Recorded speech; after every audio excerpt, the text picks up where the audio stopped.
Ambani, Adani, Bill Gates 3 பேரும் billionaire.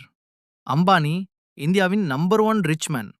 Adani போர்த்துலய பவர்லய ராஜா. பில்கேட்ஸ் உலக் சாஃப்ட்வேர் சாம்ராட்டு. இவர்களில் யாரு ரொம்ப நல்லவர்? உலகத்துல கோடிக்கணக்கான குழந்தைகள் படிக்க மாட்டாங்க. நோய்க்கு மருந்தே கிடைக்காது. அப்படி ஒரு நேரத்தில் 3 பேரும் பணக்காரர்கள். ஆனா யார் ரொம்ப நல்லவர்? யார் டோனே பண்றதுல கிங்? ஆனா ஒரு விஷயத்துல மட்டும் ஒருத்தர் தான் கிளியர் வினர். அது யாருன்னு யோசிக்கிறீங்களா?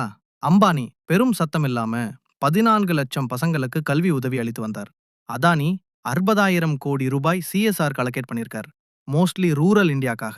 பில்கேட்ஸ் அவரோ முன்னாடி 50+ பில்லியன் டாலர் சேரிட்டிக்கு கொடுத்திருக்காரு.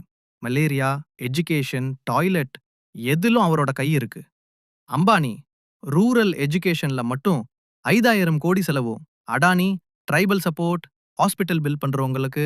பில்கேட்ஸ் 45 நாடுகள்ல 1000+ டாய்லெட் அண்ட் வேக்சினேஷன் ப்ராஜெக்ட்ஸ். பணம் சம்பாதிக்க எல்லாருக்குமே வரலாறு இருக்கு. ஆனா பணம் தர வரலாறு பில்கேட்ஸுக்கு தான்.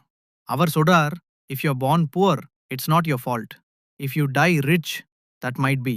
3 பேரும் பணம் சம்பாதிக்கிறதுல சாதனையா இருந்தாலும் பில்கேட்ஸ் மட்டும்தான் நல்லவர்னு உலகமே சொல்ற மாதிரி வாழ்கிறார். உங்க கணக்கு லீடர்ஷிப் முக்கியமா இல்ல நல்லவனாக வாழ்றதா? கமெண்ட்ல சொல்லுங்க. நீங்க கேட்டதுல நல்லவன் யாருன்னு இப்ப தெரிஞ்சிருச்சுல்ல? கமெண்ட்ல சொல்லுங்க அது யாருன்னு. இப்போதே சப்ஸ்கிரைப் பண்ணுங்க. நன்றி.